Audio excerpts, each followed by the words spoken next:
Senang ketemu dengan saudara kembali di tempat ini dengan tema yang berbeda. Tema kita pada hari ini adalah how much is enough. Gitu ya, sepanjang bulan ini kita berbicara banyak mengenai masalah keuangan. Dan ini adalah minggu yang ketiga dari tema tentang keuangan. Dan mengapa topik ini menjadi penting kita angkat? Karena memang Alkitab sendiri menganggap bahwa topik ini penting. Gitu ya kan, Alkitab berbicara tentang tema uang dan harta benda lebih banyak dibandingkan ngomong soal surga dan neraka. Cukup quite surprising. Gitu. Ada 2350 ayat tentang uang dan harta benda. Tuhan Yesus sendiri menganggap uang dan harta benda ini cukup penting untuk disampaikan, diajarkan, karena 16 dari 38 perumpamaan Tuhan Yesus berhubungan dengan uang dan harta benda. Mengapa begitu? Karena Tuhan menyadari bahwa kehidupan kita memang banyak terlibat dengan masalah keuangan. Kita mencari uang, kita membelanjakan uang, menyimpan uang, investasi dan segala macam, itu semua berhubungan dengan masalah keuangan. Dan uang juga menjadi sumber konflik, percaya atau enggak. Tapi faktanya mengatakan bahwa penyebab nomor satu retaknya hubungan rumah tangga atau penyebab nomor satu penyebab perceraian adalah ngomongin soal duit. Ini duit ternyata bisa bikin mereka yang berjanji sampai maut memisahkan kita, tapi nggak jadi berubah tuh, sampai uang memisahkan kita. Jadi ya itu, ini memang ini adalah fakta yang terjadi, dan oleh karena itu Tuhan ingin supaya kita dapat mengatur keuangan kita dengan sangat baik. Ya. Dan ini kenapa selama 1 bulan ini kita bicara banyak soal keuangan. How much is enough? Gitu. Berapa banyak sebenarnya cukup itu? Kalau diartikan di dalam bahasa Indonesia, karena seringkali gitu ya, kita mencari uang, kita mengumpulkan uang, tapi kok ngerasa nggak cukup-cukup, selalu aja ada kurangnya. Selalu aja kayaknya kok saya punya uang segini, enggak masih kurang banyak, saya mesti ngumpulin lagi. Oke, pertanyaannya adalah sampai garis batas mana enough? How much is enough sebenarnya? Sampai di level mana pengertian cukup? Itu yang kita akan bicarakan pada hari ini. Lukas 16 ayat 9 sampai ayat yang ke-15 menjadi ayat tema kita, dan dari ayat ini pula kita akan melihat belajar tentang how much is enough. Lukas 16 ayat 9 sampai 15, dan aku berkata kepadamu, ikatlah persahabatan dengan mempergunakan mamon yang tidak jujur, supaya jika mamon itu tidak dapat menolong lagi, kamu diterima dalam kemah abadi. Barang siapa setia dalam perkara-perkara kecil, ia setia juga dalam perkara-perkara besar, dan barang siapa tidak benar dalam perkara-perkara kecil, ia tidak benar juga dalam perkara-perkara besar. Jadi jikalau kamu tidak setia dalam hal mamon yang tidak jujur, siapakah yang akan mempercayakan kepadamu harta yang sesungguhnya? Dan jikalau kamu tidak setia dalam harta orang lain, siapakah yang akan menyerahkan hartamu sendiri kepadamu? Seorang hamba tidak dapat mengabdi kepada dua tuan, karena jika demikian ia akan membenci yang seorang dan mengasihi yang lain. Atau ia akan setia kepada yang seorang dan tidak mengindahkan yang lain. Kamu tidak dapat mengabdi kepada Allah dan kepada mamon. Semuanya itu didengar oleh orang-orang Farisi, hamba-hamba uang itu. Dan mereka mencomoohkan dia. Lalu ia berkata kepada mereka, kamu membenarkan diri di hadapan orang, tetapi Allah mengetahui hatimu. Sebab apa yang dikagumi manusia, dibenci oleh Allah. Sebenarnya ayat-ayat yang kita baca ini adalah kesimpulan terakhir dari sebuah perumpamaan, yaitu perumpamaan tentang bendahara yang tidak jujur. Kalau saudara, mungkin beberapa dari antara saudara, banyak dari antara saudara cukup familiar dengan perumpamaan tentang bendahara yang tidak jujur ini, yaitu ada seorang bendahara yang didapati oleh tuannya bertindak tidak jujur. Tidak jujur ini bisa berarti mismanagement, bisa berarti juga dia emang agak main curang gitu ya.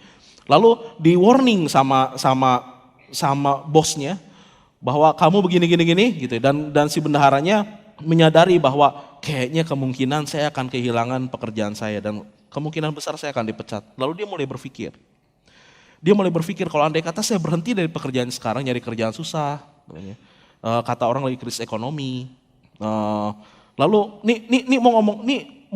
mau gimana ya saya? Apa yang harus saya lakukan? Lalu dia menemukan suatu cara. Caranya adalah dia mengumpulkan semua orang yang berhutang dengan bosnya, lalu mereka bikin kontrak baru, surat hutang baru. Surat hutang baru adalah semua hutangnya direndahin, hutang ke bosnya. Dengan demikian dia menimbulkan hutang budi dari orang-orang yang berhutang kepada bosnya. Dia berharap kalau andai kata dia berhenti bekerja dan bosnya memecat dia, ada orang-orang lain yang berhutang budi terhadap dia yang mau membalas budi dan menampung dia. Itu perumpamaan tentang bendahara yang tidak jujur. Ini perumpamaan ini cukup unik, perumpamaan ini menarik karena mengapa? Karena ini adalah satu-satunya mungkin perumpamaan yang dipakai oleh Tuhan Yesus di mana Tuhan mempergunakan karakter tanda kutip jahat untuk dijadikan contoh. Orang ini main curang, tetapi dijadiin contoh. Ini kemungkinan nih Tuhan Yesus menggunakan ini memang buat nyindir orang-orang Farisi yang pada saat itu ada di situ. Bagaimana orang-orang dunia melihat uang itu lebih pintar dibandingkan dengan orang-orang Farisi yang pada saat itu mengaku sebagai tanda kutip hamba Tuhan. Melihat uang. Ini akan kita bahas nih. Ada beberapa nilai yang akan kita bahas dari cerita ini. Yang pertama, uang itu adalah alat, bukan tujuan akhir. Kenapa kita ngomongin ini dulu, kita mesti deal dulu nih di pokok yang pertama ini. Karena kalau andai kata kita nggak deal di pokok pertama ini, kita nggak bisa menjawab pertanyaan how much is enough. Jadi kita mesti deal dulu dengan yang ini. Uang itu adalah alat, bukan tujuan akhir. Ayat ya, Lukas 16 ayat 8 sampai dengan ayat yang ke-9 mengatakan ini. Lalu Tuhan itu memuji bendahara yang tidak jujur itu karena ia telah bertindak dengan cerdik. Sebab anak-anak dunia ini lebih cerdik terhadap sesamanya daripada anak-anak terang. Dan aku berkata kepadamu, ikatlah persahabatan dengan mempergunakan mamon yang tidak jujur, supaya jika mamon itu tidak dapat menolong lagi, kamu diterima di dalam kemah abadi. Nah, ini inti dari perumpamaan dari bendahara yang tidak jujur itu adalah bukan berarti Tuhan Yesus mengajarkan bahwa kita harus curang sama seperti si bendahara itu. Tetapi bendahara itu telah melakukan sesuatu yang nilainya mau diajarkan oleh Tuhan Yesus. Nilainya adalah bendahara itu menggunakan uang sebagai alat, bukan sebagai tujuan akhir. Dia menggunakan uang, dia menggunakan harta benda sebagai alat untuk menyelamatkan dirinya sendiri. Dia memandang uang dan harta benda, walaupun ini milik Tuhan ini, uang dan harta benda itu sebagai alat, bisa dipergunakan sebagai alat untuk menyelamatkan dirinya. Bukan tujuan akhirnya adalah keselamatan dirinya, bukan uang dan harta ini. Lalu Tuhan di perumpamaan itu ngomong bahwa Tuhannya memuji dan Tuhan Yesus ngomong kayak begini, anak dunia lebih cerdik daripada anak terang. Kenapa? Karena anak dunia aja, orang dunia aja bisa ngelihat bahwa uang itu sebenarnya cuma alat,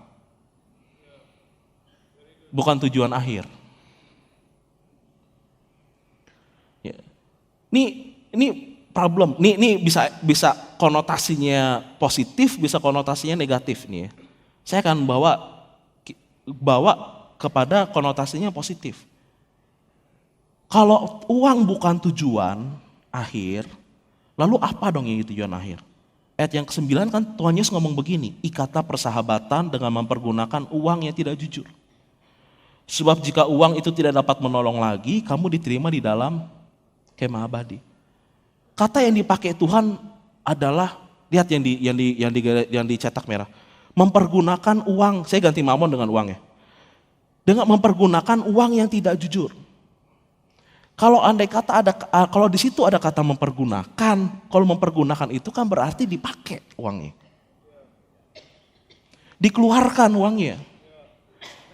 Dibelanjakan uangnya. Dilepaskan uangnya. Ini berita buruk buat saudara yang pelit memang. Tapi dilepaskan uangnya ada tujuannya. Mengikat persahabatan. Betul kan? Kalau andai kata uang itu adalah tujuan akhir, maka kata-katanya mungkin gak akan begini. Tuhan mungkin akan ngomong begini, dan aku berkata kepadamu, kalau kamu punya duit, simpen rapet-rapet. Ditaruh di bawah kolong ranjang, jangan diapa-apain. Tekep rapet-rapet dan jangan pernah dikeluarin, karena uang itu adalah surganya kamu. Tapi Tuhan kan gak ngomong kayak begitu. Yang Tuhan ngomongin adalah pergunakanlah uang. Berarti lepasin uang. Berarti karena katanya adalah pergunakan, berarti uang itu alat sebenarnya. Alat untuk menjalin persahabatan. Karena uang pada akhirnya uang nggak berguna, nggak bermanfaat di kemah abadi. Tetapi kalau kita bisa mempergunakan uang sekarang, itu bisa mendorong kita untuk masuk kemah abadi. Lucu kan?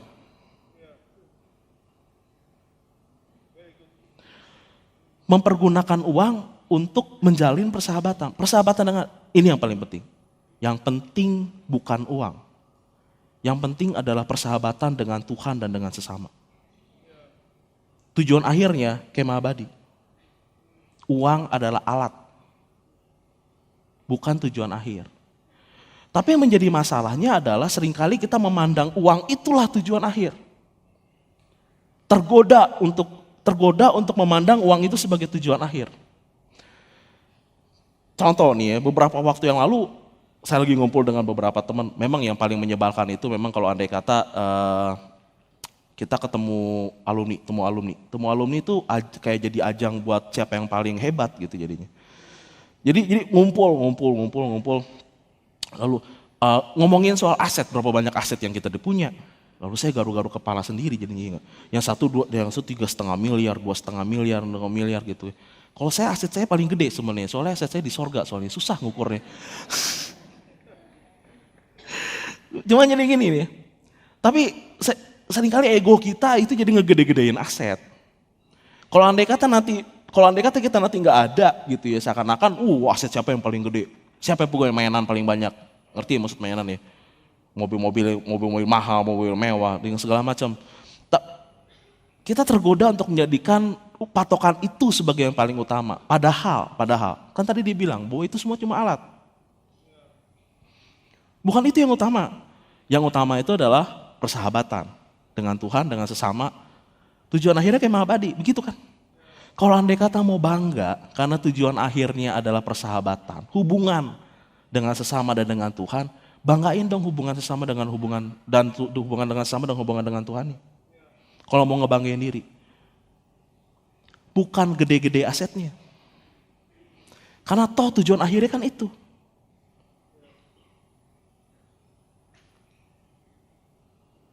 Saudara ngelihat saya serem amat ya. Tujuan akhirnya bukan uang. Uang itu alat.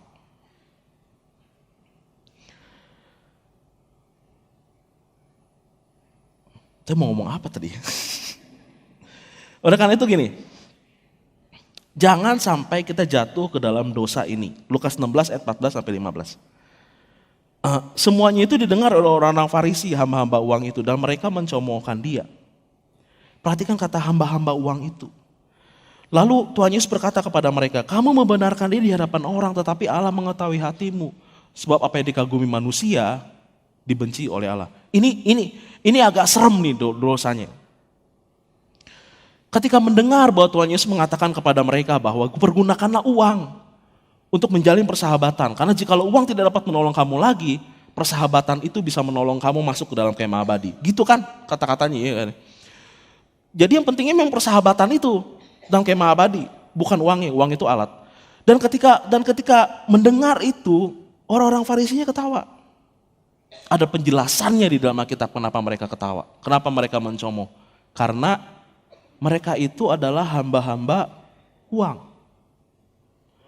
Dalam konteks yang kita omongin sekarang adalah mereka menjadikan uang sebagai yang utama.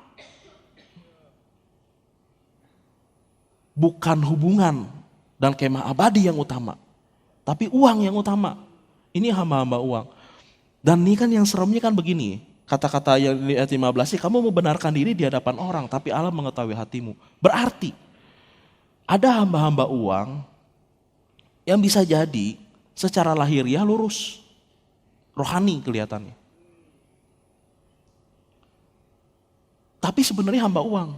Ini pertanyaan buat kita, termasuk saya kan, masuk saya. Kita ini hamba uang apa hamba Tuhan itu? Tuhan mengetahui hati. Kita bisa nutupin diri, jadi kayak orang munafik gitu ya. Saya hamba Tuhan, tapi sebenarnya dalam hati kita hamba uang. Ini di warningnya begitu soalnya. Kamu membenarkan diri di hadapan orang, berarti kan gini, bisa nutup kok, bisa gak kelihatan kok bahwa kita ini hamba uang. Tetapi Allah mengetahui hatimu. Ini pertanyaan, ini ketika ngomongin begini bukan berarti saya bilang bahwa uang itu nggak penting. Tetapi hidup kita memang tidak tergantung dari uang. Lukas 12 ayat yang ke-15 mengatakan seperti ini. Katanya lagi kepada mereka, berjaga-jaga dan waspada terhadap segala ketamakan. Sebab walaupun seseorang berlimpah-limpah hartanya, hidupnya tidaklah tergantung daripada kekayaannya itu.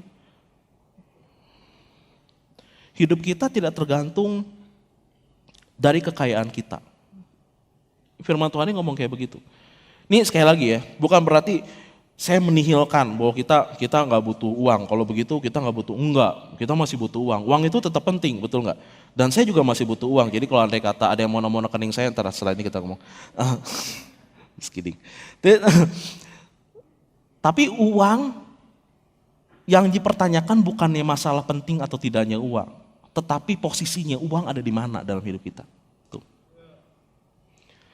Uang itu jadi tuan, jadi itu kita ini jadi hambanya, atau uang itu jadi alat yang bisa kita pakai. Nah, kata-kata ini yang ayat yang tadi kita baca juga menekankan, kan jadi kayak begini kesimpulannya. Apa yang kita lakukan dengan keuangan kita akan mempengaruhi kerohanian kita. Betul kan ya? Karena uang itu bisa dipakai untuk mendekatkan diri dalam hubungan, dalam persahabatan. Bisa dipakai. Dengan Tuhan, dengan sesama, dan bisa dipakai untuk kekemah abadi. Benar bisa dipakai loh. Jadi apa yang kita lakukan dengan keuangan kita akan mempengaruhi kerohanian kita. Kok bisa begitu juga? Perhatikan ayat Lukas 16 ayat 11 dan 12. Sorry saudara, saya agak cepat sedikit ya. Lukas 16 ayat 11 sampai 12 ngomong seperti ini. Jadi, jikalau kamu tidak setia dalam hal mamon yang tidak jujur, siapakah yang akan mempercayakan kepadamu harta yang sesungguhnya? Ini juga ayatnya unik banget nih kalau begini cerita. Lihat, perhatikan ayat yang ke-11-nya. Jikalau kamu tidak setia dalam hal uang yang tidak jujur, siapakah yang mempercayakan kepadamu harta yang sesungguhnya? What? Kalau begitu, kalau menurut ayat ini, uang yang kita pegang sekarang itu bukan harta yang sesungguhnya. Walaupun kita ngerasa itu harta yang sesungguhnya, kegeeran kitanya. Karena sebenarnya uang yang kita pegang sekarang bukan harta sesungguhnya. Karena Tuhan ngomongnya kayak begitu. Tetapi bagaimana cara kita mengelola keuangan dan harta benda yang kita punya sekarang, itu akan berpengaruh terhadap apakah kita akan dipercayakan harta yang sesungguhnya. Jadi uang ini semacam latihan. Uang yang kita punya sekarang, harta benda yang kita punya sekarang, ini udah kayak ujian. Kamu layak gak untuk dapetin harta benda yang sesungguhnya? Tetapi ini bukan sesungguhnya. Ini kayak orang lagi disuruh belajar nyetir, lagi pertama-tama. Orang kalau disuruh belajar nyetir yang pertama-tama, kalau bisa mah pakai angkot. Gak mungkin dikasih Mercy E-Class yang terbaru. Terlalu mahal, terlalu berharga. Tuhan sebelum mempercayakan harta yang sesungguhnya, pakai uang dulu. Kamu bisa handle gak yang kayak begini? Kalau dengan uang yang tidak jujur aja kamu gak bisa dipercaya, mohon maaf ya, susah nih ngeluarin harta yang sesungguhnya. Uang itu ujian. Kalau andai kata saudara menganggap utang uang itu harta sesungguhnya, kegeeran. Karena uang itu bukan harta sesungguhnya. Justru uang yang saudara pegang itu adalah ujian. Saudara bisa ngelola dengan baik gak? Ayat yang ke-12. Dan jikalau kamu tidak setia dalam harta orang lain, siapakah yang menyerahkan hartamu sendiri kepadamu? Ini juga ayat aneh banget kan. Harta orang lain. Saudara ngerasa punya harta gak? Kita semua kayak ngerasa punya harta, tapi kalau di firman Tuhan ngomongnya, kalau kamu tidak setia dalam harta orang lain, loh kayaknya yang dikasih ke kita itu bukan harta kita, harta orang lain, harta pihak lain. Itu kata dalam kata orang itu tuh pihak lain dalam bahasa Yunani aslinya. Gini, apa yang kita punya sekarang itu titipan, punyanya Tuhan. Kalau yang harta titipan nggak bisa dikelola, Tuhan bilang, mohon maaf, nggak bisa dikasih harta yang sesungguhnya. Ini harta tidak setia dalam harta orang lain. Jadi apa yang kita punya sekarang berpengaruh terhadap hubungan kita dengan Tuhan. Dan karena kita sekarang nih, tanda kutip, dikasih semacam harta untuk kita kelola. Kita harus mengelola ini dengan baik. Tetapi besaran hartanya dinilai tergantung dari pertandingan kita. Semua mungkin gak dikasih kepercayaan yang sama, tetapi tergantung dari pertandingan kita besarannya. Gitu ya. Wah, saya baru pendahuluan saudara. Kita baru ngomongin masalah yang prinsipnya. Pertanyaan, how much is enough? Berapa banyak itu cukup? Karena tadi kita udah nyinggung-nyinggung bahwa menyinggung-nyinggung soal pertandingan, besaran dari apa yang Tuhan berikan kepada kita tergantung dari pertandingan kita. Hidup ini memang seperti pertandingan sih. 2 Timotius 4 ayat ke-7, Paulus menggambarkan hidupnya seperti pertandingan. Aku telah mengakhiri pertandingan yang baik, aku telah mencapai garis akhir dan aku telah memelihara iman. Banyak ayat juga di dalam Alkitab yang menggambarkan kehidupan itu seperti pertandingan. Dan karena itu saya mau pakai contoh ini, pertandingan. Hidup kita ini seperti pertandingan gitu, supaya kita lebih ngerti gitu. Dan karena hidup kita pertandingan, Ibrani 13 ayat yang ke-20 sampai 21 mengatakan seperti ini. Maka Allah damai sejahtera yang oleh darah perjanjian yang kekal telah membawa kembali dari antara orang mati Gembala Agung segala domba yaitu Yesus Tuhan kita. Kiranya memperlengkapi kamu dengan segala yang baik untuk melakukan kehendaknya dan mengerjakan di dalam kita apa yang berkenan kepadanya. Garis bawahi kata memperlengkapi dengan segala yang baik untuk melakukan kehendaknya. Saya gabungin ke poin kita yang pertama ya. Tujuan akhir kita adalah hubungan dengan sesama, hubungan dengan Tuhan, kemah abadi. Itu ya tujuan akhir kita kan. Kalau memang kita menuju ke arah sana, berarti Tuhan akan memperlengkapi kita untuk bisa menyelesaikan pertandingan itu. Itu pasti. Sekarang mari kita anggap aja saya pernah pakai perumpamaan ini beberapa tahun yang lalu. Anggap aja saya dilahirkan sebagai seorang, pertandingan saya adalah bulu tangkis. Jadi saya dilahirkan sebagai seorang atlet bulu tangkis. Kalau andai kata saya dilahirkan sebagai seorang atlet bulu tangkis, nih anaknya ada kursi di sini, saudara saya bisa duduk nyantai tenang dikit. Kalau andai kata saya dilahirkan sebagai seorang atlet bulu tangkis, maka Tuhan akan memperlengkapi saya dengan perlengkapan-perlengkapan yang bisa untuk membuat saya bertanding pertandingan bulu tangkis dong. Saya akan dikasih raket, ini perlengkapan saya, dan saya akan dikasih kok. Lapangan saya bertanding adalah lapangan bulu tangkis, pastinya. Dan saya mungkin punya atribut bulu tangkis yang lain, saya punya sepatu bulu tangkis dan segala macam. Tapi ini perlengkapan yang Tuhan berikan pasti dalam kehidupan saya, karena pertandingan saya adalah bulu tangkis. Tapi lain halnya kalau andai kata pertandingan saya adalah pertandingan sepak bola. Kalau pertandingan saya adalah pertandingan sepak bola,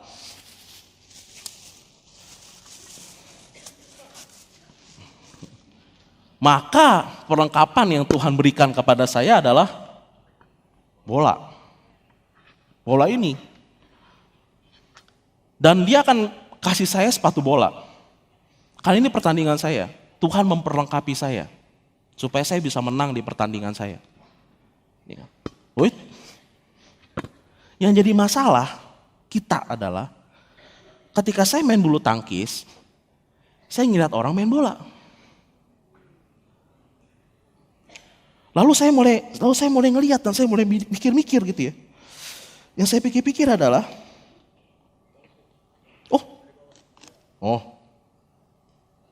yang saya pikir-pikir adalah, kok saya cuma segini dikasihnya. Lalu saya ngelihat bola dia gede amat ya. Lalu saya mulai komplain sama Tuhan. Mari kita jadikan ini bentuk percakapan, ya enggak? Kalau saya pakai mahkota, saya jadi Tuhan. Ganteng kan saya. Ini ada yang mesti foto nih. Ini agak kekecilan, sorry nih. Soalnya saya minjem dari sekolah minggu, entah ini kekecilan apa kepala saya yang kegedean. Tapi kalau andai kata saya pakai mahkota, saya jadi Tuhan. Oke, deal ya. Seringkali kita ngomong sama Tuhan begini, Tuhan, sorry. Tuhan benar-benar gak adil dalam hidup saya. Kenapa Tuhan ngasih saya kok kecil? Kok dia dikasih bola Tuhan? Saya cuma dikasih beginian. Lapangan dia gede banget lagi. Lapangan saya ya lapangan bulu tangkis. Lapangan bulu tangkis, lari 5 putaran, saya masih bisa. Sono 5 putaran pingsan saya. Gedean dia kenapa saya kecil, sono gede. Tuhan gak adil, Tuhan gak adil banget.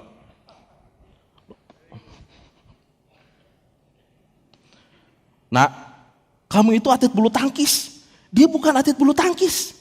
Jadi kamu emang pertandingannya mesti begini nak. Kamu kebayang gak nak, kalau andai kata saya kasih kamu bola.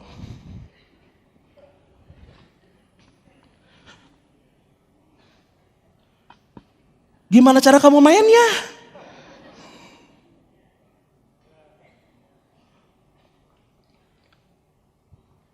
Pusing kan? Tapi saya bilang begini, enggak Tuhan, saya mau tetap pegang bola. Cara mainnya mah suka-suka saya tuh. Pokoknya Tuhan nggak adil. Saya mau ini. Saya mau bola. Saya nggak mau kok. Yang lebih heboh lagi, saya bisa ngomong kayak begini. Ini juga nggak ada gunanya. Buat apaan? Kehidupan macam apa yang Tuhan kasih ke saya? Model kayak apa yang Tuhan kasih saya? Saya nggak guna ini. Buat apaan? Tuhan, kalau Tuhan mau ngasih kehidupannya benar, tuh kehidupan yang di situ tuh. Saya mau hidup ini orang.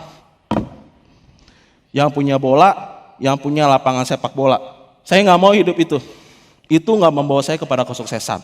Ini yang membawa saya kepada kesuksesan. Tuhan nggak adil. Tuhan nggak fair sama saya.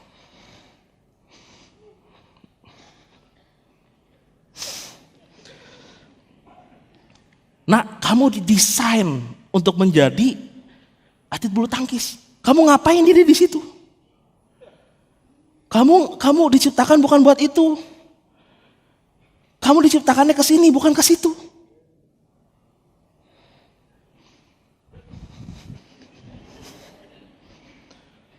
Yarin, bodo amat.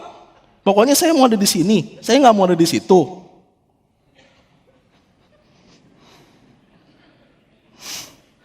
Kalau kamu begitu terus, kamu nggak akan berhasil.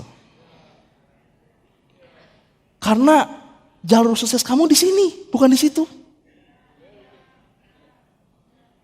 Lihat. Lihat betapa banyak kita berpikir kadang-kadang modelnya kayak begini. Kita melihat kepada orang lain, lalu kita bilang bahwa saya mau pertandingan itu. Saudara tahu kelemahan ini gimana? Ketika kita melihat apa yang kita nggak punya, seringkali kita nggak ngelihat apa yang kita punya. Dan seringkali kita nggak bersyukur atas apa yang kita punya. Padahal Tuhan ingin kita melihat apa yang kita punya. Mulai dari apa yang kita punya. Bukan berarti bahwa Tuhan gak memberkati kita, bukan. Bagaimana dengan yang begini? Tuhan, saya mau semuanya.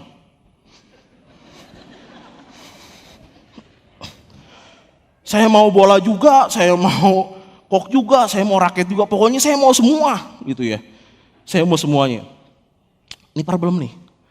Problemnya adalah ketika saya mengejar bola, saya meninggalkan pertandingan saya. Seandainya dapat pun ya. Saudara kebayang gak main bulu tangkis sampai nenteng-nenteng bola? Ini akan memberatkan saya. Tapi kan kurang Tuhan. Gak cukup Tuhan. Apa yang kita punya itu benih. Kita mesti melihat dulu apa yang kita punya. Tuhan akan memberkati kita tapi bukan begini caranya. Bukan rakus, ngeraup semua, bukan itu. Tinggalkan yang membebani.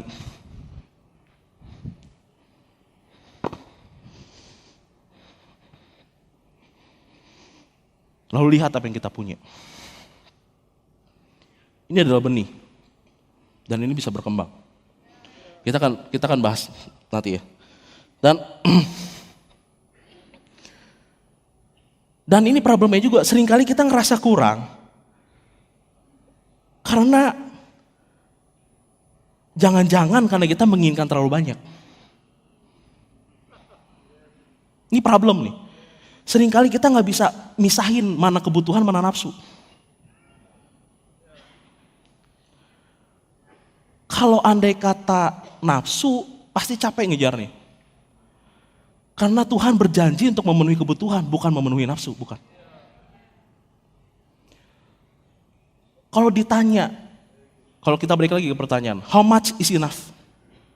Maka jawabannya adalah, apa yang Tuhan berikan di dalam hidup kita sudah cukup untuk membuat kita melakukan kehendaknya. Cukup. Tapi apa yang saya punya nggak bisa buat saya beli rumah di Pondok Indah. Tunggu bentar nih. Makanya kenapa hal yang pertama itu jadi penting. Ingat, uang itu alat. Tujuan akhir kita bukan itu. Kalau tujuan akhir kita adalah Tuhan sesama kemah abadi, maka apa yang kita punya sekarang cukup. Yang kita punya sekarang cukup. Tapi kalau kita menjadikan uang sebagai standar, kita akan ngerasa apa yang kita punya sekarang kurang. Ya, makanya ngerti saudara ya, kenapa yang harus yang pertama kita harus deal dulu. Tujuannya bukan itu soalnya. Bukan berarti bahwa Tuhan gak akan memberkati kita, itu bukan. Kalau memang arahnya ke sana pasti Tuhan akan kasih. Nih kita akan bahas lebih lanjut nanti. Nah, oleh karena itu berhenti, jangan membandingkan diri kita dengan orang lain. Jangan membandingkan kesuksesan kita dengan kesuksesan orang lain. Itu beda tuh ceritanya. Kalau hidup kita ini adalah perjalanan, ini mungkin ngomong kayak begini. Ini ngomongin kesuksesan tuh sama kayak ngomong, kalau saya perjalanan saya adalah naik kereta api Jakarta Merak. Lalu ada si B perjalanannya adalah Jakarta Surabaya, perjalanan kereta apinya. Ketika dia sampai Surabaya, saya akan ngomong begini, Tuhan gak adil amat ya. Kenapa dia Surabaya ya? Kok saya gak ke arah sono sih? Lalu saya marah gitu sama Tuhan. Lalu Tuhan jawab saya, emang perjalanan kamu gak ke Surabaya, kamu ke Merak. Jadi buat apaan ke Surabaya? Buat ngapain ke Surabaya? Standar sukses perjalanan kereta menuju Surabaya adalah Surabaya. Standar sukses perjalanan kereta Jakarta Merak adalah nyampe Merak. Standar sukses kita tuh bisa beda-beda. Ada beberapa yang nanya sama saya, sukses itu apa sih? Saya sendiri garu-garu kepala karena kan bukan apa-apa nih. Jangan-jangan memang definisi sukses berbeda pada tiap-tiap orang. Kita nggak punya definisi yang spesifik general. Kesuksesan saya sama kesuksesan saudara ujung-ujungnya bisa beda. Tapi percaya ada satu hal. Kesuksesan kita itu gak kalah mulia dibandingkan kesuksesan yang lain. Gak kalah hebat, gak kalah dahsyat dibanding dengan kesuksesan orang lain. Oleh karena itu jangan pandang kesuksesan orang. Kita punya kesuksesan definisinya kita sendiri. Yang dibuat dari perjalanan hidup kita sendiri. Yang dibuat, kita punya sukses story yang dibuat dari perjalanan kita. Make your own success, bisa dibilang gitu. Kita punya definisinya sendiri, tapi gak kalah mulia kok dengan yang lain. Jadi oleh karena itu jangan banding-bandingin sukses orang. Dan apalagi kalau mengingini, ada warning yang dikasih sama Tuhan di Keluaran 20 ayat ke-17. Jangan mengingini rumah sesamamu, jangan mengingini istrinya atau hambanya laki-laki atau hambanya perempuan, atau lembunya atau keledainya atau apapun yang dipunyai sesamamu. Kata mengingini dari Keluaran 20 ayat 17 itu sebenarnya berasal dari bahasa Ibrani camat. Ingat Pak Camat ya. Yang salah satu artinya, ini memang bukan satu-satunya artinya ya, tapi ini salah satu artinya adalah bernafsu untuk memiliki. Kata camat dipakai buat ngegambarin anjing kalau lagi ngeliat makanan. Jadi kayak gini nih, kalau ada makanan nih, gitu ya, itu camat. Jadi kalau andai kata kita ngelihat orang lain bawa sesuatu yang tiba-tiba pengen gitu ya. Dalam hati cuma pengen, tapi di pandangan surga kita lagi begini. Gitu.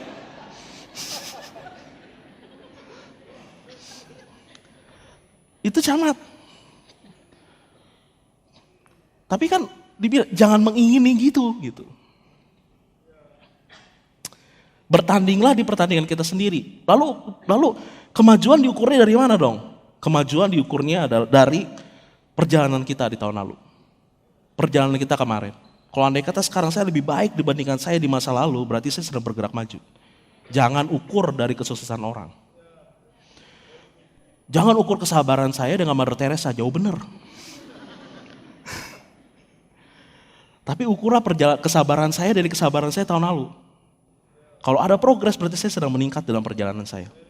Bertandinglah di pertandingan kita sendiri. Unik, kita spesial dan kita tidak tergantikan.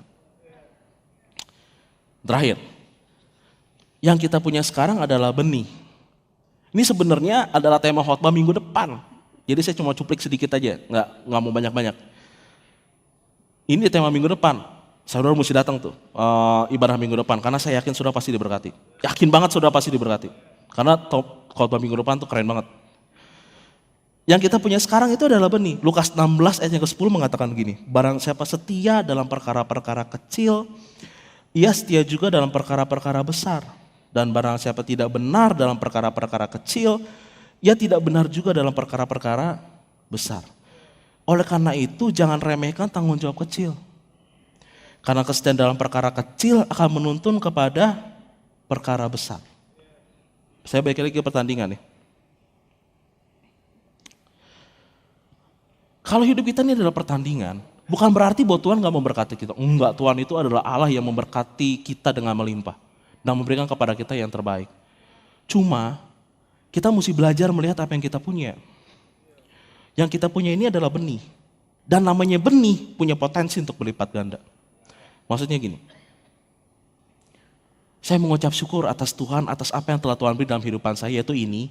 Dan saya mau pergunakan ini sebaik mungkin. Saya mau kelola ini sebaik mungkin, karena ketika saya mengelola ini, saya akan meningkat. Pertama-tama, waktu saya main bulu tangkis misalnya, pertandingan saya RT, cuma RT doang. Saya menang, naik saya ke RW, menang lagi, kelurahan levelnya. Kelurahan menang lagi, kecamatan levelnya. Kecamatan menang lagi, kota madya levelnya. Kota madya menang lagi, provinsi levelnya. Saudara lihat ada peningkatan di dalam hidup saya. Dan apakah fasilitasnya tetap sama? Kalau andai kata saudara bertanding di level provinsi, raketnya bukan raket 15.000.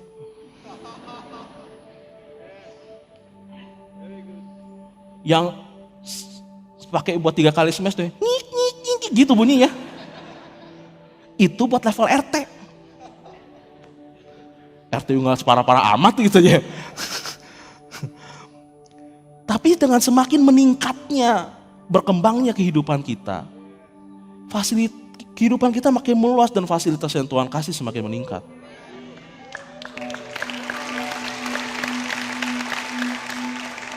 Tapi saudara nggak ninggalin pertandingan saudara. Ini punya potensi untuk menjadi besar. Dan kita akan melihat kesuksesan kita di pertandingan kita, bukan di pertandingan orang lain.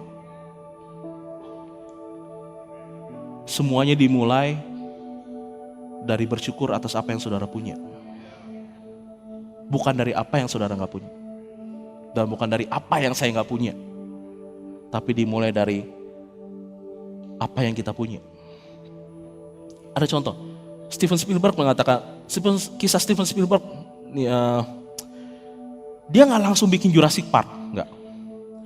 Tapi dia mulai dari umur 12 tahun membuat film sederhana berdurasi 9 menit. Umur 12 tahun ya. Dia awalnya itu tugas pramuka buat ngedapetin badge. Itu pertamanya dia. Setahun kemudian dia coba naikin levelnya. Bikin film berdurasi 40 menit. Umur 16 dia udah mulai bikin film independen. Yang coba dia jual ke teman-temannya. Nama filmnya Firelight. Biaya produksinya $500. Pendapatannya 501. Jadi untungnya cuma $1. Sudah cukup untuk membuat sebagian besar orang berhenti. Kenapa? Karena ngapain capek-capek, untungnya cuma $1. Kalau di ini kan $1 berarti 13.500-an sekarang posisinya. Ngapain capek-capek cuma dapetin untung untungnya 13.500 dengan semua effort yang dikeluarkan. Tetapi dia nggak berhenti sampai di situ. Umur 22 tahun dia menjadi status profesional di Universal Studio.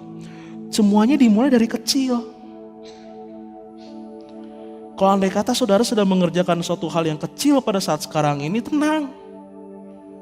Karena hal yang kecil ini akan menuntun kepada perkara yang besar.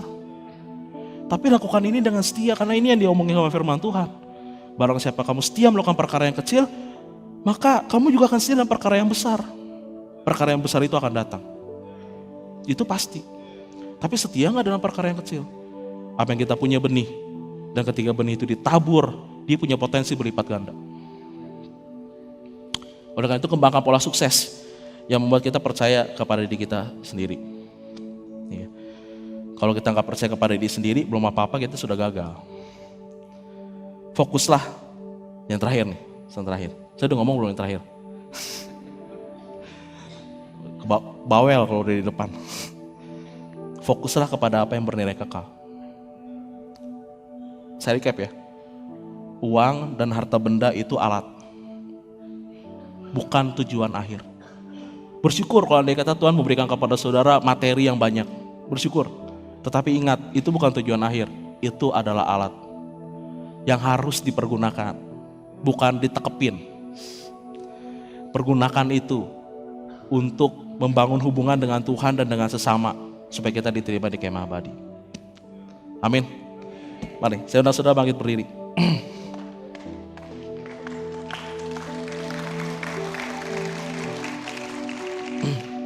Mari tutup mata kita, dan waktu setelah firman Tuhan ini adalah waktu yang paling baik untuk ngaca. Melihat ke dalam kehidupan kerohanian kita, melihat ke dalam kehidupan kita, karena firman Tuhan itu akan mengoreksi langkah hidup kita. Jadi bercerminlah pada saat ini, lihatlah ke dalam.